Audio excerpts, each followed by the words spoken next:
How's everybody doing? All right. It is so good to be together in person. I was telling a couple folks earlier that I actually haven't been to a conference or an in-person event in a couple of years, so it feels good to be together and to see the energy of everybody. My name is Amy Chen, and I'm the Chief Operating Officer of Upside Foods, which was previously known as Memphis Meats.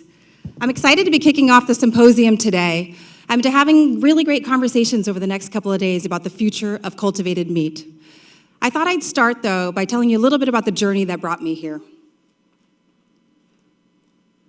I grew up in Texas, and like many kids at that age, didn't really know a lot about where my food came from. Things changed when I was about 5. This is me and my grandmother, who was a little under 5 feet, but a real force of nature. My family went to Taiwan to go visit my relatives who lived in rural Taiwan. What you don't see in this photo is the little chicken that my brother and I met at my grandparents' house. It would kind of peck around, and over the course of a couple of days and week, we became good friends. We would chase it around, we would feed it, and then we would squeal with delight when the chicken came to chase us. You probably know where this is going. Then one day, we noticed that the chicken wasn't there anymore. We kind of hunted around the house and looked a couple times, and then finally asked my grandmother, "Where is the chicken?" She's like, "Oh, you had it for dinner last night." And we groaned. And I first thought, oh, that was really good chicken last night. And then I just felt really awful. I remember sobbing uncontrollably and just wondering why. And I remember when I asked, why do animals have to be killed to become meat? And I got a pretty flat answer, because that's the way things are. Meat comes from animals. And it's pretty exciting to be able to stand before you a few decades later and to be working towards a future where we can give a different answer to our children. My own son is only a little older than I was back then, and I love being able to tell him that we're creating a future where things that were don't always have to be. We can imagine a future where things can be different. Each of us may have taken a really different path here today or into this industry, but we share a collective mission and a collective responsibility to build a future of meat and of food that is more sustainable, that is better for animals, and that is better for the world. The world needs us more than ever before. You might have read or heard of the recent UN Global Report on climate change. The Secretary General, Antonio Guterres, characterized it as a code red for humanity. The alarm bells, he said, are deafening, and the evidence is irrefutable. And we know that our food system in general, and meat in particular, is a very large contributor to the problem. Livestock production in general uses almost 1/3 of the world's land and water, and accounts for an estimated 15% of global greenhouse gas emissions. On top of that, it's incredibly inefficient. It takes almost 34 calories of energy to produce 1 calorie of meat. There has to be a more efficient path forward. In addition to the environmental impact, we are all too familiar with the public health issues and implications as well. We probably heard for years around issues around antibiotic resistance and bacterial contamination. But what we've all learned in the last couple of years is that we have to contend with global pandemics too. If you recall back in 2018 and 2019, there was a swine flu that really overtook the pig and porcine herds in China. It led to the culling of a record 200 million pigs in one fell swoop, which was a whopping 25% of the entire world's pork supply. I happened to be living in China at the time and experienced things that you didn't quite expect to see in 2019. Lines at the market, rationing coupons, price fixing, all to try to maintain order, while a key protein that Chinese consumers depended on was in short supply. Add to the global pandemics like swine flu, our COVID-19 that we've been dealing with. We all know how many different supply chain issues and all the other implications that have been wrought by COVID-19. And you probably remember, in what may seem like a long time ago or just yesterday, all the issues at slaughterhouses that also led to shortages and price increases here. Let's not forget about the animals. There are an estimated 70 billion land animals, 70 billion with a B, that are raised and slaughtered for food each year. Most of us would probably rather not think about the suffering and the pain and the slaughter that has to go into bringing meat into the table. But I think we can all agree that it'll be a spectacular day when we can enjoy the meat that we have always loved without the need for slaughter. All these challenges are happening: environmental, human safety, bacterial, and animal welfare, at the same time that the world's population is continuing to grow at a rapid pace. And in fact, it's estimated that there will be 10 billion humans living on this planet in 2050, and that the demand for meat will double by that time. I know that's a little heavy. I promise there's some good news coming. And the good news is that unprecedented challenges require unprecedented solutions. And the great news, and why we are all here today, is that cultivated meat can be part of the solution. Growing meat from animal cells instead of relying on animal slaughter will transform our food system for the better. It allows us to have the meat that we love and provide a future for our children and the planet that is more sustainable and more humane. This mission is exactly what brought me into this industry. Throughout my career, I have always loved and been a passionate fan that business can be a force for good. I spent almost 15 years at PepsiCo before joining Upside Foods, working across our food and beverage businesses in both North America and Asia. While I was at PepsiCo, I had the privilege of starting a social enterprise called Food for Good that has helped serve over 50 million meals to children in need in the US. I served on our Human Rights Operating Committee to help make sure that we were doing business in the right way. And I also learned a lot about running really complex businesses in a global context, all of which will help me in really good stead in my new role at Upside. I have always been drawn to science, to food, to social impact, and the ability for business to be a key needle mover in the world and in the biggest challenges that we have. The chance to build an industry and a company from the commercial ground up, if you will, and to change the world at the same time sounded like a perfect opportunity. And then there's one other thing, which is that I love meat. I grew up in Texas, and I have always loved meat. If you ever come to Upside, which I would welcome any of you to come, you'll find that we are a passionate team of people who are about to change the world and committed wholeheartedly to do that. But we've also got vegans and vegetarians and passionate meat eaters under one roof, and this is one thing that can actually bring us all together. I joined Upside Foods earlier this year because I wanted to help make meat a force for good. I wanted to be part of the next chapter. I couldn't have joined at a more exciting time, either from the company's perspective or for the cultivated meat industry at large. Our team has spent so many years, as have so many people in this room and who are watching on the webcast, proving that it is possible to cultivate real, delicious meat from animal cells. I always joke that all the hard, heavy lifting of the science, can the cells actually grow? Can they make delicious meat? Was all done over the last 5 or 6 years, and I had the privilege of coming into the company at a time where we were ready to bring it to the world. We've come a long, long way as a company and as an industry since 2015, when Upside Foods, then known as Memphis Meats, first was founded as a company that was focused on cultivated meat. It was the first one in the world.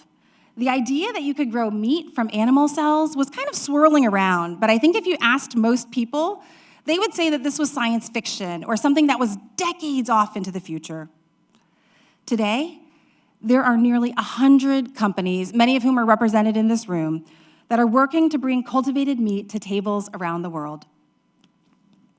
We were the first at Upside to unveil cultivated beef, chicken, and duck, and now we know that everything is possible, from steaks to sushi and everything in between. The progress has not gone unnoticed, and interest in the cultivated meat space has never been higher.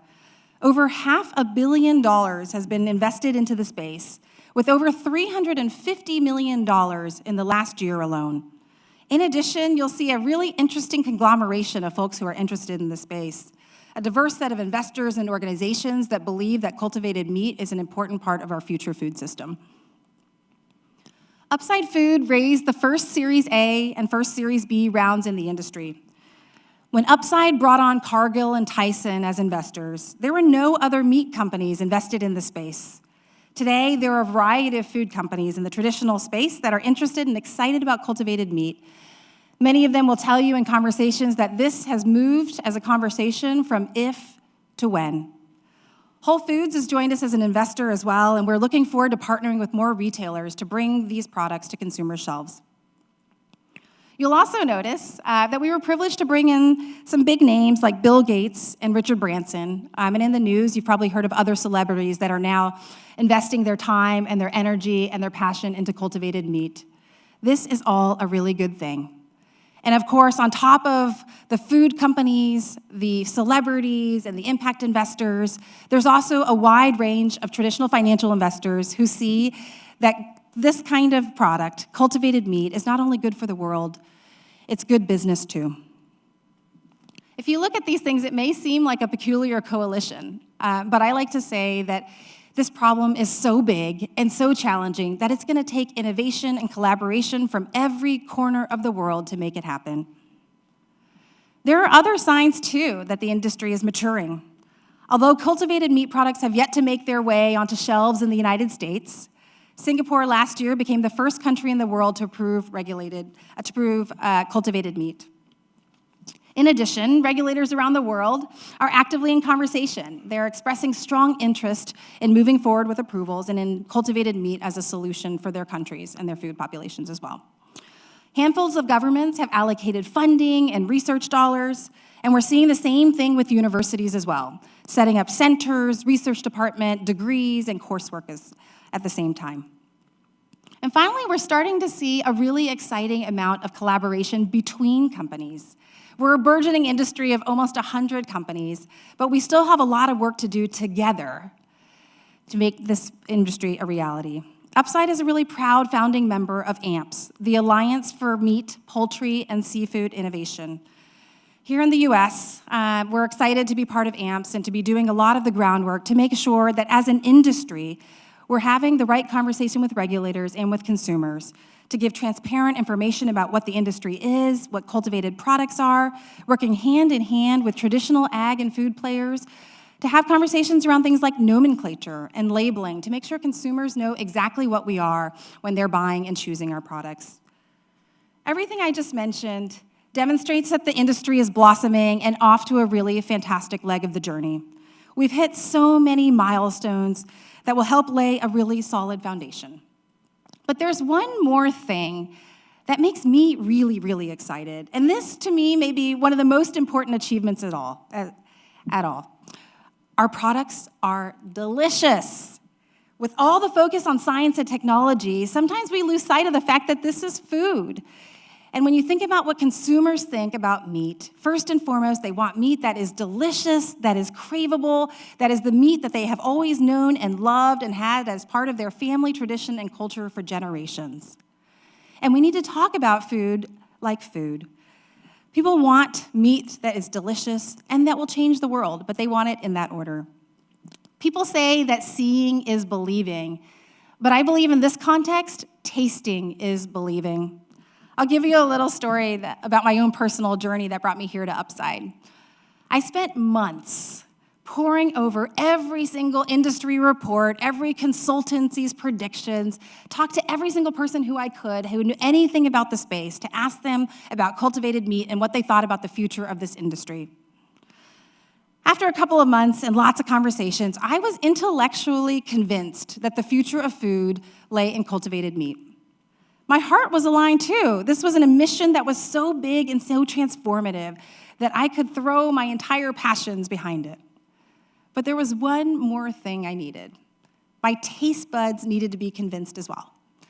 So in the middle of the pandemic, my husband and I flew for the first time in a long time, came out to California from Philadelphia where we were, met the Upside team and Uma, fell in love with them, and had a chance to try our chicken, which you can see pictured here.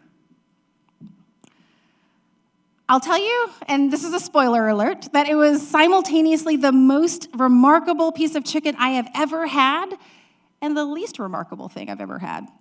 It tasted just like chicken. But if you ever doubt that what we are doing here collectively as an industry, as companies, has the chance and the potential to change the world, I can tell you that it's already changed mine. That one bite of chicken was enough to convince me to sell my house, quit a job that I love, and move across the country to start a whole new adventure with all of you. So what's next? We've done a lot already, but there's still a long road ahead. I really think that we are at an historic inflection point. Lots of questions about whether the basic science works have already been answered. We have spent, as I said earlier, many, many years proving that the biology works. You can grow cells and cultivate them and feed them outside of an animal's body and create meat that is amazingly delicious. There are three big things, though, that I think are still on the horizon.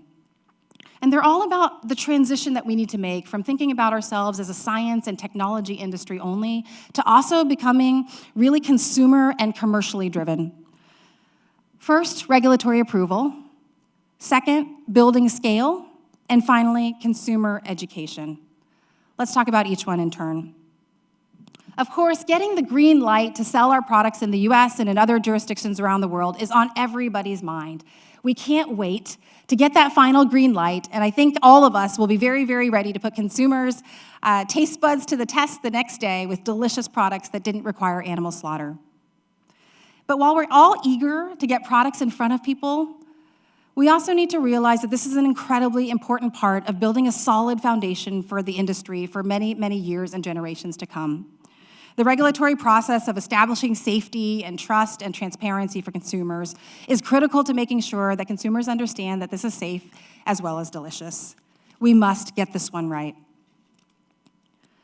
The next big step is to scale our innovation so we can bring our products to a wider audience. We've already done the hard work of showing that the science works and that cells can produce delicious meat.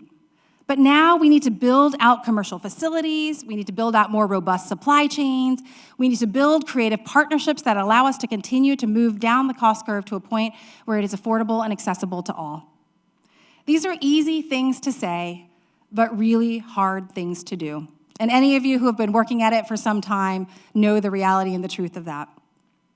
Many of you may have also read some of the critiques that have come out recently on the industry and on the sustainability and viability of the industry as a whole. We've spent a lot of time looking at these, and we take them really seriously. But I'm also reminded in talking to our scientists and talking to our colleagues that there are so many things that everyone said could not be done that we have already checked off the list. So we've got a playbook to go, we've got a lot of work yet to do, but I'm confident that the future of food is coming, and we're all marching towards that reality.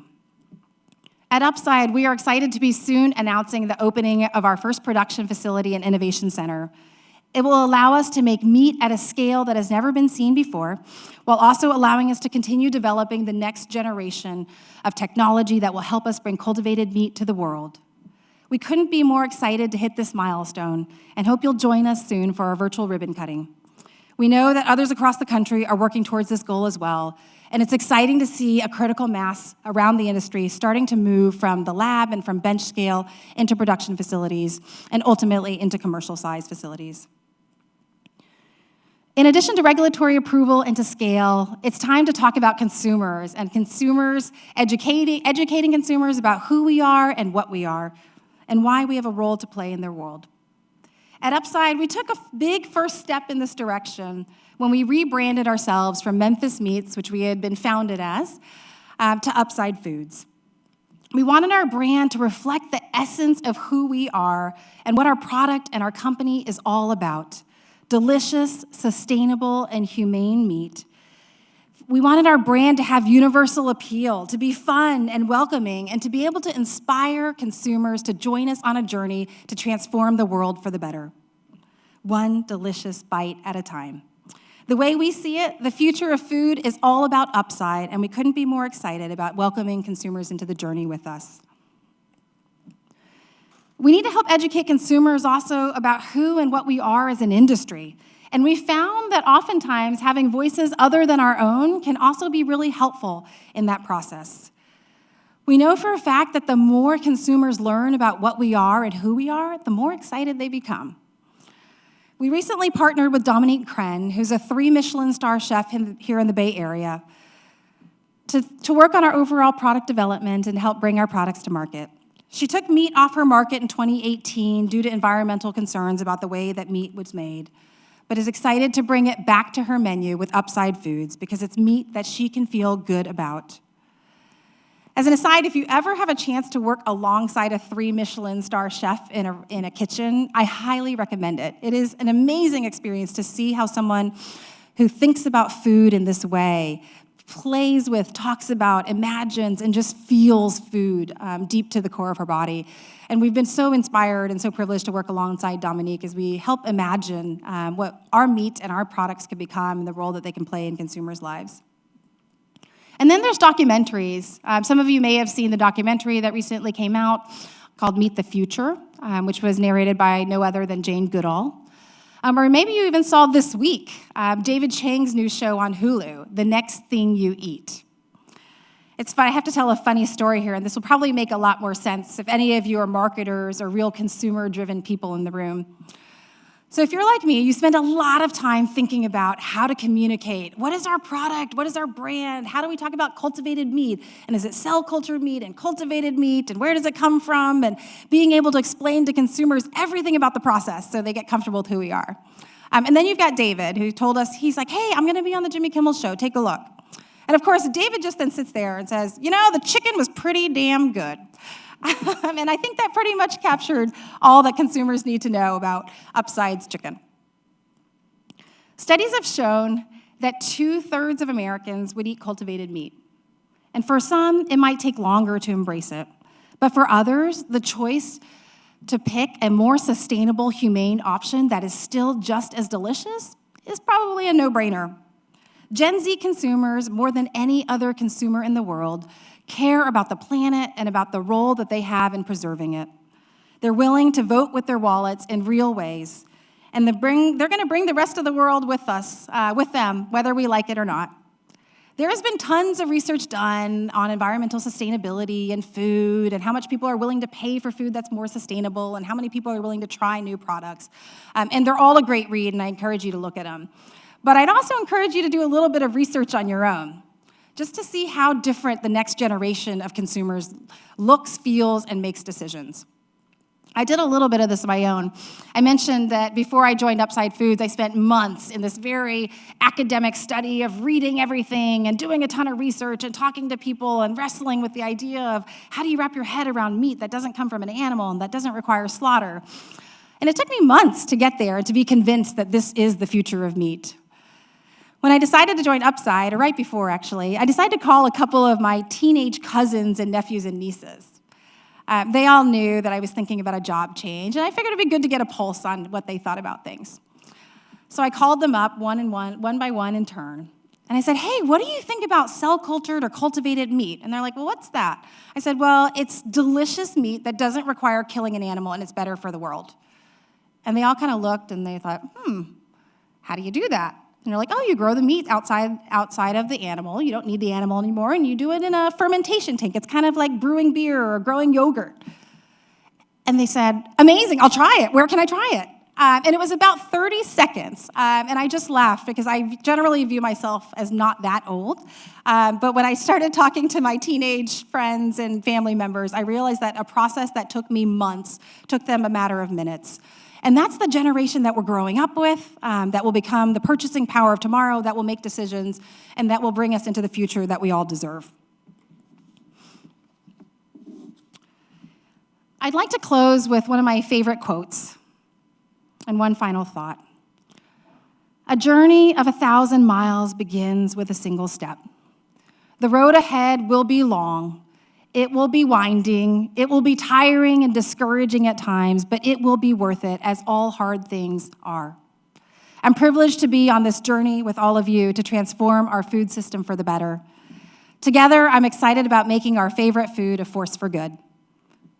Thank you. I'm looking forward to having a conversation, taking some questions, and to staying in touch.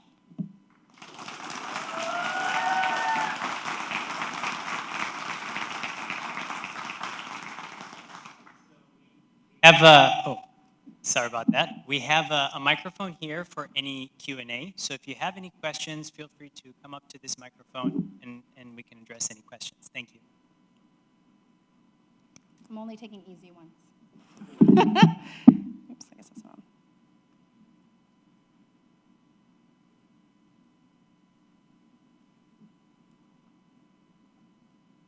This is either a really good sign or a really bad sign.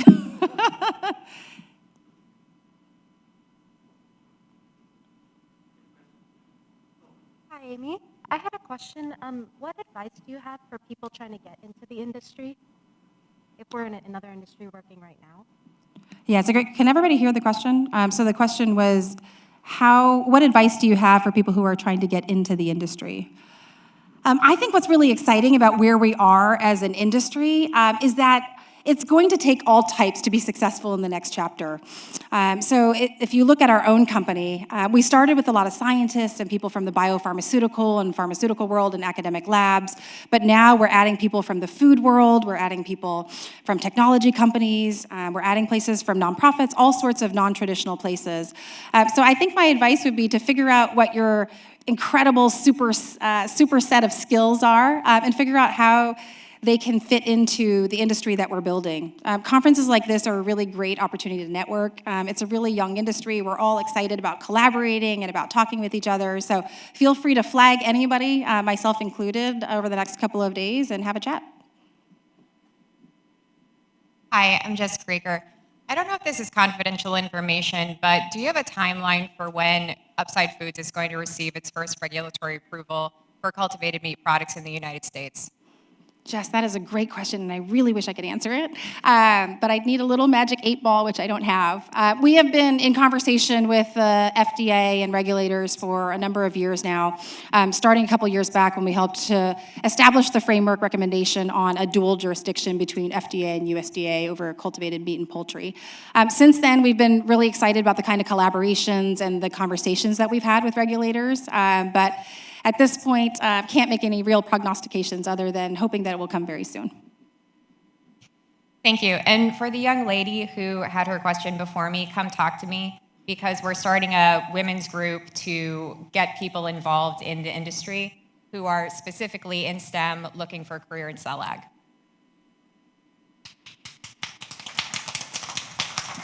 My name is Paul Carl from Transcript. Thank you. This is a great talk. I'm interested to learn how this Singapore company got approval already from the government, and also, do they offer commercially at affordable price? If yes, maybe I should try next time I go to Singapore. Thank you. Sorry, the question was around whether there's a prize? A price, okay. The price for the food. So I think at the outset, it'll start at a price premium relative to what you would see from conventional meat. I think in the long run, we expect to continue moving down the cost curve. So you've seen some pretty spectacular declines already from the first millions or hundreds of thousands of dollars pieces of meat down to now what is kind of on the premium end of things. So it's a huge focus for the industry and for Upside as we continue to scale, is thinking about all of the different inputs, building a robust supply chain, and making sure that as we build, we are scaling in the most efficient possible way. Yeah, I'm also interested in, you say the Singapore government already approved chicken. Is that commercially available down in Singapore? Yeah, there's a approval for a chicken nugget product in Singapore, so yes, you can fly over there and get it. And I've heard that they just lifted their 14-day quarantine, so you can even get it without that. That'd be a very expensive meal. Thank you. Hello, Amy. My name is Adomas. Thank you for your presentation. Thank you for your story. My question relates to what are the preconditions required so that cultured meat really takes a significant share from traditional meat? And to be more specific, I believe one of them is cost. So people will definitely pay a bit more for sustainability, for the fact that you don't need to slaughter animals. But I wonder, have you thought, what are the limits for cultured meat? What price could it theoretically be, and in what time, and what consumers are ready to pay? Yeah, I think that's a fundamental question that I usually lack answers to, and I know that your company is one of the most advanced, so really interested. What do you think about this? No, thank you for the question. It's something that we think about every day. I'd say there's the three things that I talked about are really going to be the gatekeepers for the industry and any company scaling. So regulatory approval is first, it's binary. Once you get it, obviously we can start selling. The second thing is really about how we scale. So I think one of the big things that we're focused on at Upside is making sure that we can scale not only the physical bioprocesses, but do it in a way that's thoughtful and cost-effective. So that includes things like media, which you've probably heard a lot about, being one of the costs. So thinking about how you take costs out of the media, things like fetal bovine, serum, and other animal components coming out, scaling up the kinds of media components that are required to operate at the scale that we need for massive, ultimate global. All of those things are really part of the step-by-step requirements to really build the industry from where it is now and a lot of these smaller production facilities that you're seeing starting to pop up and that will open up in the next year or so into true commercial scale. But I think there's a tremendous amount. If you look at any industry, I'm kind of a geek when it comes to studying things like cost curves, but if you go and Google what the price of semiconductors was before or of processing power, you might have heard of things like Moore's Law, right? Or if you look at cell phones and think about satellite phones when they first started 30 or 40 years ago, no one probably could have imagined then that every single one of us would have an amazing computer in our pocket that's more than what was required to send the man to the moon. So I think human ingenuity has always solved for these almost seemingly intractable problems, and I don't think that this will be any different. The reality is that the pressures on this industry to get to cost efficiency are so much higher than what has been on pharmaceutical industries or biopharma or other industries that have developed much of the underlying technology. So when we bring the approach of food and thinking about value engineering and being thoughtful about what costs are necessary or what specs are necessary and what you can take out of the system, I'm confident that there's a lot there that we haven't even started scratching the surface on. So it'll be a road, and it'll be a long road. And as I mentioned at the outset, we're, as an industry, going to be launching at a price premium. I think we'll get to a point where it is affordable. When you think about the adoption curve of consumers, the top set of consumers that are really excited and that are willing to pay for their morals and values and have the capability of doing so will be kind of the tip of the spear. So they'll start, and as that consumer group grows, we should move down the cost curve in lockstep. So ultimately, when you think about 20, 30 years ago, 30 years later, we can consume a significant part of the overall market. And I think the final thing I'll say is just around the product quality. And I mentioned this a little bit earlier in terms of the product being delicious. If you're a meat eater like me, I have always loved the idea of plant-based alternatives, but I have, for whatever reason, never been able to make all of the compromises from a taste perspective that are required to fully make the switch. So I'll try it, but then I'll go back, or I'd just rather eat vegetables or cut down on meat consumption. So I think the onus is on all of us in the room to produce products that are amazing and delicious and irresistible. And what I think is really exciting, and we don't have time to really get into this, but we talk a lot about making food now in a way that's familiar to consumers. But I think the next generation is making food better than the way it has been. And you can imagine a steak that has the nutritional profile of salmon. You can imagine maybe even kosher pork. All sorts of things that weren't possible when you were wed to animal slaughter and animal agriculture and cultivation are wholly possible in this new world. So I think we've got a lot of work to do on the consumer side from an education perspective, from a building of the supply chain and the manufacturing and the efficiencies. But I'm confident that those two will work in lockstep as we become a more and more important part of the overall industry. Morning. Morning. Thanks for the talk, Amy. Steve Maskey from CP Coco. You mentioned your new facility that you're going to be breaking ground on here shortly. What sort of, if you can say, what sort of capacity will that facility have? I mean, is that going to be something that can feed the Bay Area or feed California or feed one restaurant or what is that, a demonstration type thing or a real production type? Can you say anything about sort of that availability and size? Yeah, I'm going to have to say stay tuned. We've got some announcements coming in the very near future, and I think our team would be a little upset if I talked about it now. But it's coming very soon. It is exciting. It will be in the Bay Area, in an area that's actually in a local neighborhood. So not a place that you would immediately expect to have a meat processing facility. So in the very not-so-distant future, I'd love to follow back up on the conversation and chat further and invite you either virtually or in person to our facility.